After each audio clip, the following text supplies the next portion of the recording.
처음에 미국을 세운 청교도들, 그들은 하나님만이 보호하신다, 하나님만이 지켜주신다, 그러한 믿음을 갖고 미국을 세웠어요. 그런데 세월이 흐르고 지나가면서 하나님은 빠지고 돈이, 권력이, 무기가 자기를 보호한다고 하는 그러한 생각을 하면서 살아가고 있어요. 하나님을 믿는 믿음으로 세워진 나라인데 점점 하나님은 빠져나가고 삶에서 없어지고 있는 거예요. 자, 누가 우리를 보호하는가? 무엇이 우리를 보호할까? 바로 하나님이시라고요. 그래서 하나님을 믿는 믿음을 견고히 세워야 됩니다. 그래야 험한 세상에서 형통하게 살아갈 수 있는 거죠. 우리에게 그래서 지금 필요한 것이 무언가 하면 하나님을 믿는 신앙이라고요. 믿음이 우리를 살게 하는 거고 믿음이 우리를 지켜줍니다. 우리가 그런 관점에서 믿음을 생각하고 한 시대를 살던 믿음의 사람들, 믿음의 선진들을 통해서 우리가 믿음을 키워야 돼요. 그래서 오늘 우리가 입다라고 하는 이 사사를 통해서 우리의 믿음을 점검해 보려고 하는 거예요. 그러면 입다는 어떠한 믿음의 사람인가 하는 건데, 먼저 어려움을 극복한 믿음의 사람. 우리가 히브리서 11장을 보게 되면 믿음의 선진들을 쭉 열거하는 가운데 사사가 4사람이 나와요. 기드온, 바락, 삼손, 그리고 입다가 나옵니다. 그런데 오늘 살펴볼 이 입다라고 하는 사람이 이 히브리서 11장에 나오고 있는 4명의 사사 중에서 뿐만이 아니라 사사기 전체에 나오는 사사들 가운데 가장 어려운 환경에 있었던 사람이었어요. 이 사람이 얼마나 어려운 형편, 어려운 상황에 처해 있었는가 하는 것에 대해서 사사기 11장 초반부를 보게 되면 그 이야기를 알 수가 있어요. 이 입다라고 하는 인물은 서자로 태어났어요. 서자로 태어났다는 얘기는 원래 부인이 있는데 부인 말고 다른 여자를 통해서 난 아들을, 이렇게 얘기하잖아요. 아버지 길르앗이라고 하는 사람이 평범한 한 가정의 가장이죠. 그런데 다른 여자를 통해서 낳은 아들이 입다라고요. 그런데 이 입다의 어머니가 그냥 평범한 여인이 아니었어요. 성경을 보면 기생이라고 그랬어요. 기생이라고. 그런데요, 기생 이렇게 표현한 것이 이게 점잖은 표현이에요. 사실은 점잖은 표현이고 보다 더 정확하게 말하면 창녀예요. 창녀. 그러니까 입다, 이 사람은 태어날 때부터 이렇게 불우한 환경에서 태어났다고요. 아버지와 또 다른 형제들의 사랑을 받을 수 없는 버림받은 자식, 이렇게 얘기할 수 있어요. 자기 어머니 신분 때문에 늘 곱지 않은 시선 속에서 자랄 수밖에 없었어요. 그 형제들이 눈치를 주고 바라보는 게 곱지 않죠. 이게 이 입다의 어려움이 이러다 보니까 그 배다른 형제들이 내쫓아 버렸다고요. 이 좋게 볼 리가 없죠. 날마다 매일 눈치 속에서 살 수밖에 없고 구박할 거고 상처를 주고. 당시 기생의 자녀는 상속도 받을 수가 없어요. 상속만이 아니라 집에서 쫓겨나도 법적으로 아무런 보호를 받을 수 없어요. 그러니까 어렸을 때부터 그렇게 불우한 환경 속에서 자란 인물이 입다라고요. 그래서 형제들에게 쫓겨나서 집에서 나갈 수밖에 없었다고요. 그러다가 입다가 머문 곳이 어딘가 하면 돕이라고 하는 땅인데 거기서 있다가 그 사람이 잡류들과 어울렸다 그래. 잡류 그랬지만 말하자면 깡패예요. 악인들. 이런 사람들, 깡패들. 이런 사람들하고 함께 생활을 했던 거예요. 그 사람들 모두가 다 그냥 가정에 불만이 있고 사회에 불만이 있고 그래가지고 집을 뛰쳐나온 그런 사람들인데 그들과 어울려 살았어요. 그러니까 인생의 중요한 시기를 아주 밑바닥 인생으로 살았던 거예요. 바로 이것이 성경에서 말하고 있는 입다의 형편이에요. 상황, 모습이라고요. 그런데 이런 입다가 하나님을 만난 거예요. 하나님을 만났다고요. 그래서 그 사람에게 신앙이 들어가게 되니까, 믿음을 갖게 되니까 그의 어둡고 추악했던 그런 과거, 다 문제되지 않는 거예요. 누구보다도 삐뚤어져 있는 그러한 사람이었다고요. 그래서 어떻게 보면 도저히 회복하기 힘든 완전히 꼬여져 있는 인생, 버림받은 인생, 그런 삶을 살았던 사람이에요. 그런데 이러한 모든 것들을 믿음으로 다 극복했던 거예요. 그래서 아무리 참담한 운명, 인생 그렇다고 그래도 하나님을 만나게 되면, 하나님을 믿게 되면 얼마든지 어떤 어려운 형편이라도 극복할 수 있다고 하는 것을 아주 유감없이 보여준 사람이 입다입니다. 그러니까 믿음의 세계에서는요, 어떤 환경도 문제가 되질 않아요. 심지어 운명이라고 하는 것, 팔자라고 하는 그런 얘기잖아요. 사람들이 얼마든지 바뀔 수 있다는 얘기예요. 사람들이 종종 그래요. 운명을 탓하잖아요. 운명을 탓하고 팔자를 논하고 그런 경우가 굉장히 많이 있어요. 팔자. 이게 팔자가 사주팔자에서 나온 거예요. 사주, 생년월일 이런 거 하고 또 연결돼 가지고 8글자예요. 그래서 팔자라고 그래요. 예. 이 팔자가 어쩌네 저쩌네 그러잖아요. 팔자가 뭐 세네, 팔자가 뭐 어쩌네 저쩌네 이런다고요. 그런데 사람들이 이런 걸 생각하면서 점집 다니고 그러잖아요. 뭐 어떻게 좀 바꿔보려고. 해결이 안 돼요. 제가 40여 년 전에 신학대학원을 다닐 때 학교를 싹 올라가는데 어느 골목에 창문이 열려 있어요. 근데 창문이 열려 있는데 그 집이 점집이에요. 점집인데 점을 치고 있는 거예요. 그래서 뭐라 그러나 보려고 보지는 않고 이렇게 옆에 딱 숨어가지고 다 이러고 있었어요. 그들이 점괘가 안 나오나 봐. 그들이 점을 치고 이러다가 벌떡 일어나더니만 창문 쪽으로 나와가지고 고개를 확 내밀면서 좌우를 살피는데 저하고 딱 눈이 마주쳤잖아. 난 한번 척 모르는 척하고 다시 지나갔어. 점이 안 쳐지네. 자, 이 하나님이 역사하면 다 바뀌어지게 돼 있어요. 아멘. 하나님이 역사하시면 다 바뀌어지게 돼 있어요. 제가 아까 팔자 얘기했죠. 8글자를 얘기하는데 제가 이걸 어떻게 설명을 하는가 하면 그냥 아라비아 숫자로 제가 생각을 해요. 아라비아 숫자 팔자가 고쳐지지 않아서 팔자 이게. 네? 무슨 얘기가 하면 일자는요 얼마든지 바꿀 수 있어요. 2자도 바꿉니다. 그죠? 3자도 만대로 바꿀 수 있어요. 4. 미국 사람들이 쓰는 4는 더 바꾸기가 쉽죠. 네. 5자. 얼마든지 바꾸죠. 6자. 7자. 미국 사람들이 이렇게 쓰니까. 이렇게 가지고 이렇게 쓰니까. 얼마든지 바꾸잖아요. 8자. 이거 바꾸려고 그래도 안 바꿔져요. 안 바꿔지네. 9자도 바뀌어지잖아요. 영은 숫자로 안 치니까. 그러니까 8자는 안 바뀌더라고요. 그래서 아라비아 숫자도 8자는 안 바뀌네? 그런데 얘가 그냥 누워버려. 다 포기하고 팔자가 누우면 수학 기호로 뭐가 되죠? 무한대가 돼요. 무한대가 된단 말이에요. 그러니까 다 포기하고 그냥 하나님께 맡기게 되면 무한대가 되는 거예요.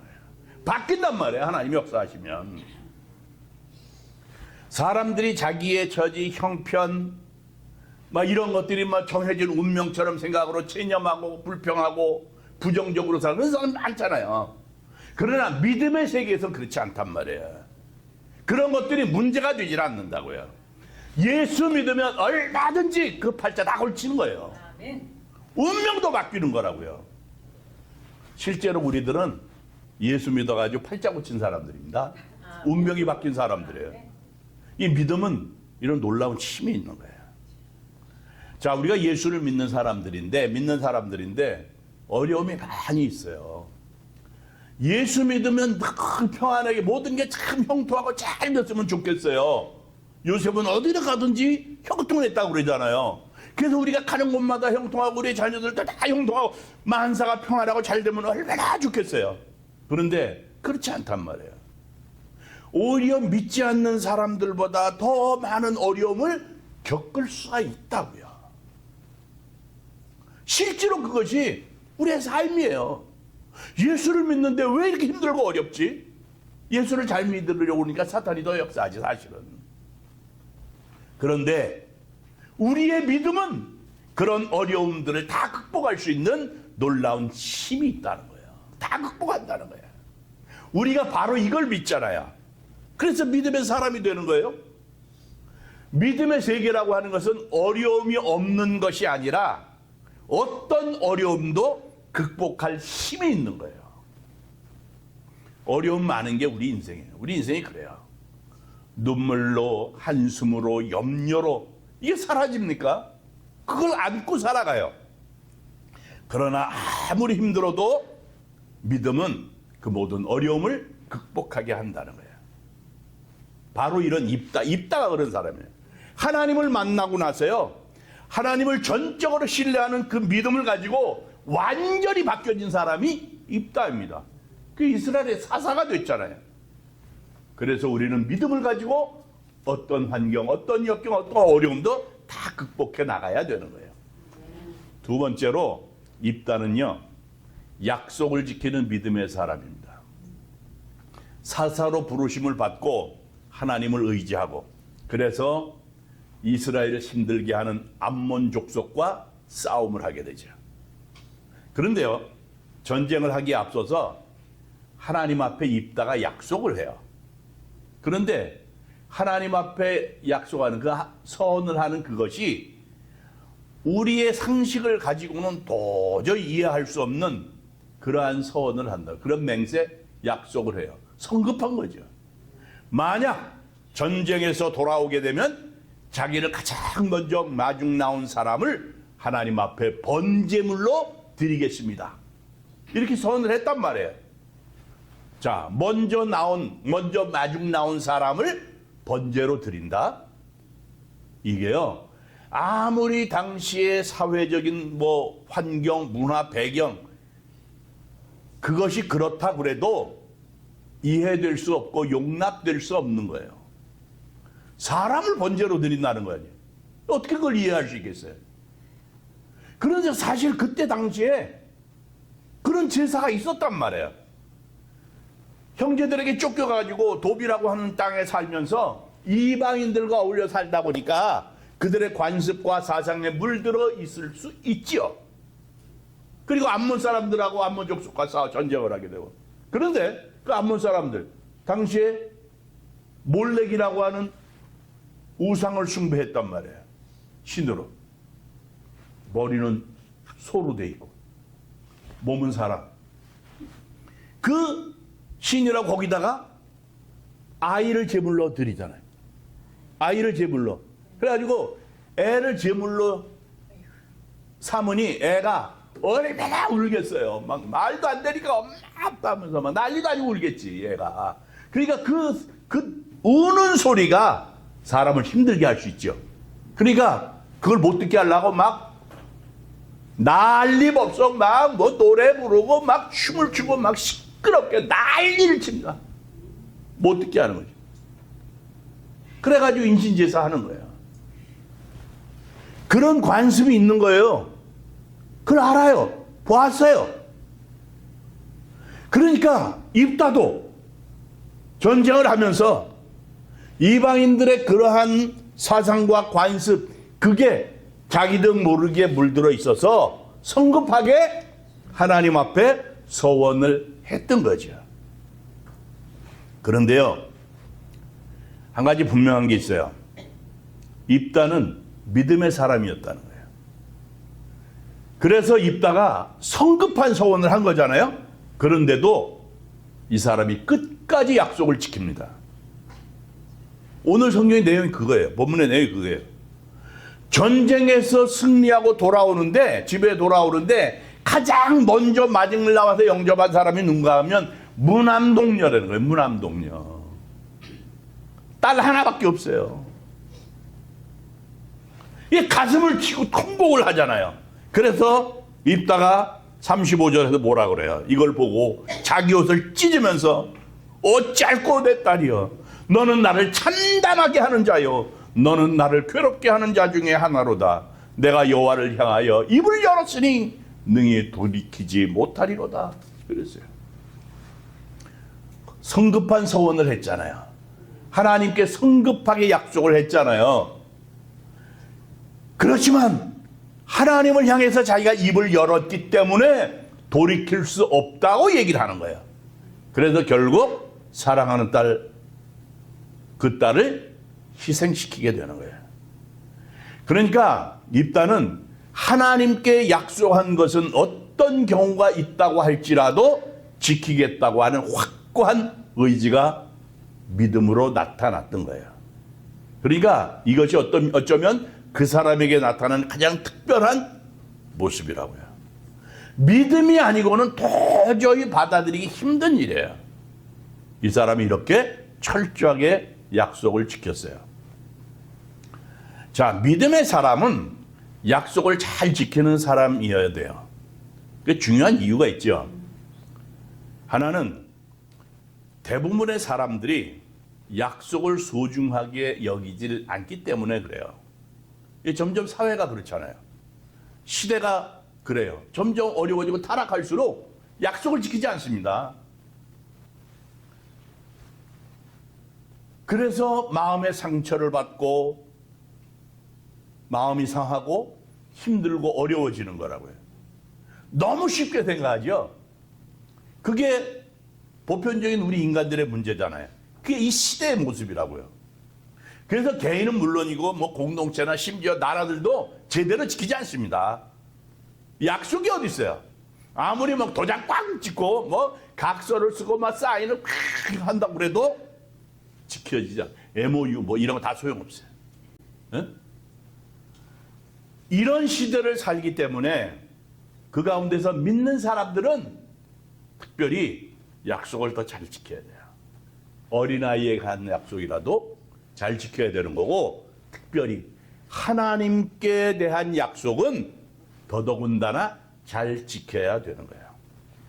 그 다음에 우리가 약속을 지켜야 될 또 다른 이유가 뭔가 하면, 하나님께서는 약속을 신실하게 지키시는 분이기 때문에 그래요.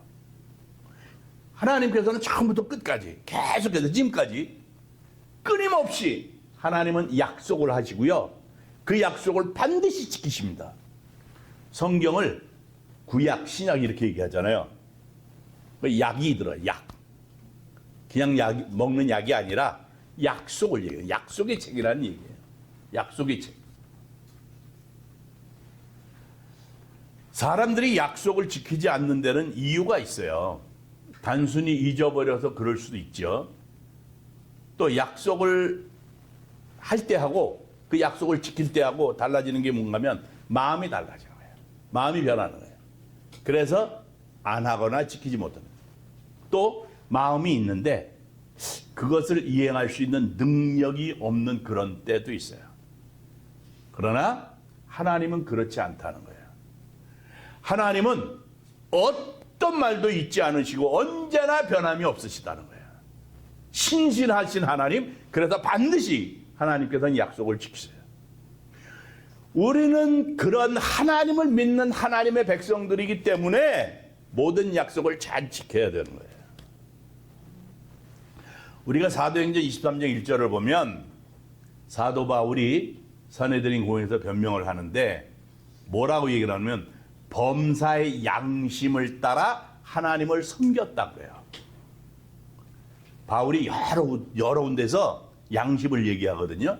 이 양심은요, 어떤 도덕적인, 윤리적인 그러한 개념을 얘기하는 게 아니에요.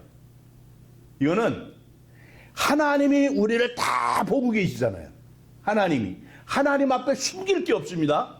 하나님이 다 보고 계시는데 그 하나님 앞에 책망할 것이 없는 그 양심을 얘기하는 거예요. 그렇게 바울이 사는 거예요. 그러니까 우리가 믿음이 있는 사람이라고 하면서 약속을 소홀히 생각하고 지키지 않으면 그건 성숙한 믿음의 사람이라고 말을 할 수가 없는 거예요. 그래서 하나님이 보고 계시는 거니까 지켜야 된다는 거예요. 반드시 지켜야 된다.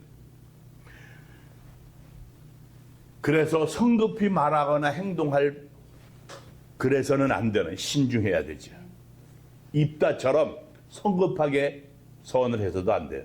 그렇지만 그렇다고 할지라도 입다처럼 그 약속을, 하나님께 드린 그 약속을 무슨 일이 있어도 지킬 수 있는 그러한 믿음의 사람이 되야 돼요. 그렇게 하나님께 인정받을 수 있어야 된다는 그런 얘기예요. 그다음에 세 번째는 이 입다는요, 좋은 영향을 주는 믿음의 사람이었어요. 자, 이 입다가 참 귀한 믿음을 가지고 있는 사람인데 가만히 보니까 그 딸의 믿음이 대단해요. 그렇죠? 딸의 믿음이 대단해요. 자기가 자기 딸을 바치려고 결단을 내릴 때 딸이요, 지금 아버지가 괴로워하고 있단 말이에요. 괴로워요. 그래도 하나님께 한 것이니까 어쩔 수 없다고 하면서 결단을 내리는 그 아버지, 괴로워하는 그 아버지 앞에 뭐라고 얘기를 하는가 하면 36절이에요. 나의 아버지여, 아버지께서 여호와를 향하여 입을 여셨으니 아버지의 입에서 낸 말씀대로 내게 행하소서. 이는 여호와께서 아버지를 위하여 아버지의 대적 암몬 자손에게 원수를 갚으셨음이니이다. 그랬어요. 보세요. 죽이는 아버지도 대단하지만 죽는 딸은 더 요감합니다. 대단해요. 약속을 지키는 아버지의 믿음도 뛰어나지만 그 딸의 믿음이 더욱더 돋보인다고요. 어떻게 이럴 수 있을까 하는 거예요. 요즘 상황이라면 도망가도 벌써 도망갔을 겁니다. 미칠 아버지라고 말해요. 경찰에 고발하고 2달만 말미를 달라고 그러잖아요. 이 딸이 2달도 필요 없어요. 며칠만 뭐 이래가지고 다 도망갈 수 있죠. 얼마든지 이 딸도요, 할 말이 많을 거라고요. 아버지 왜 성급하게 약속을 해가지고는 내가 죽어야 돼? 왜 내가 희생해야 돼? 사람을 번제로 드리는 게 그게 마땅한 거냐? 타당한 거냐고. 아무리 하나님 앞에 약속을 했다고 해도 이건 말도 안 되는 거고 도덕적으로 윤리적으로 이게 맞는 일이냐고 이러면서 조목조목 따질 수 있어요. 아버지가 꼼짝 못할 수 있지. 하지만 이 딸은 스스로 아버지를 위해서 제물이 돼요. 사고는 아버지가 쳤는데 수습은 딸이 한 거예요. 아버지도 뛰어난 믿음의 사람이지만 딸이 더 훌륭한 믿음의 사람이다. 이렇게 얘기할 수 있어요. 자, 그러면 생각해 보자고요. 어떻게 이런 일이 가능할 수 있느냐 이거예요. 이건 바로 이 딸이 아버지에게 좋은 영향을 받았기 때문에 그렇다고 생각할 수 있죠. 지금까지 이 딸이 살면서 아버지에게서, 부모에게서 많은 것들을 받았죠. 많은 영향을 받았어요. 그것이 딸의 신앙을, 그 딸의 인생과 신앙을 만드는데 결정적인 영향을 준 거라고요. 딸이 어디서 이런 믿음을 가질 수 있겠어요? 어디서 하나님을 알고 하나님 앞에 서원한 것은 반드시 지키고 순종해야 된다고 하는 그 믿음을 어디서 배웠겠냐고요. 자기 가정이잖아요. 부모에게서 배운 거예요. 아버지에게서 배운 거예요. 자라면서 가정에서 삶에서 입다는 딸에게 좋은 영향을 준 거고 그 딸은 좋은 영향을 받은 거예요. 살아도 살고 죽어도 산다는 하나님의 말씀, 진리의 말씀, 놀라운 그 믿음, 신앙을 부모에게서 배운 거예요. 그 믿음으로 딸이 순종한 겁니다. 아버지가 하나님 앞에 순종한 것처럼 부모에게 순종한 거예요. 비슷한 내용이 창세기 22장에도 나오잖아요. 아브라함과 이삭. 이삭도 마찬가지잖아요. 아브라함의 순종의 믿음도 뛰어나지만 이삭의 그 순종 얼마나 뛰어납니까? 자기 아버지 아브라함이 하나님 앞에 순종한 것처럼 아들이 아버지에게 순종하는 그 모습을 보자고요. 어디서 이런 믿음이 가능하냐 이거예요. 아버지에게 영향을 받은 거죠. 그래서 믿음의 대가 이어지는 거예요. 인간은 누구나 어디선가 누군가에게 영향을 받게 돼 있어요. 좋은 영향을 받으면 좋은 사람이 되지만 좋은 영향을 받지 못하게 되면, 좋지 않은 영향을 받게 되면 자기도 힘들고 여러 사람을 힘들게 합니다. 좋은 영향을 받게 되면, 믿음의 좋은 영향을 받게 되면 좋은 신앙인이 되죠. 그러나 좋지 않은 영향을 받게 되면 믿음의 사람이 되지 못하는 거예요. 하나님을 등지게 되는 거예요. 그래서 우리는 좋은 영향을 받아야 되는 것뿐만이 아니라 좋은 영향을 주어야 되는 거예요. 그래서 우리는 그리스도인으로서 막중한 책임이 있는 거예요. 우리는 그리스도인이에요. 예수를 믿는 사람, 하나님의 자녀들이고 하나님의 백성이에요. 하나님의 뜻대로 하나님의 말씀 가운데 살아가야 하는 하나님의 사람들이에요. 그렇기 때문에 하나님의 뜻을 따라 살아서 그 놀라운 믿음을 가지고 영향력을 끼칠 수 있는 그러한 부모들, 그러한 사람들이 돼야 된다는 거예요. 나 혼자 사는 게 아니잖아요. 좋은 영향을 주고 좋은 영향을 받아야 된다는 거예요. 입다의 믿음을 보면서 어려움을 극복하는 믿음, 약속을 지키는 믿음, 그리고 좋은 영향을 주고받는 믿음, 이것을 보면서 오늘 우리도 주님께서 우리에게 주신 이 말씀을 마음에 새기고 이 말씀을 따라서 살아가는, 승리의 삶을 살아가는 하나님의 백성들이 되시기를 주님의 이름으로 축원합니다.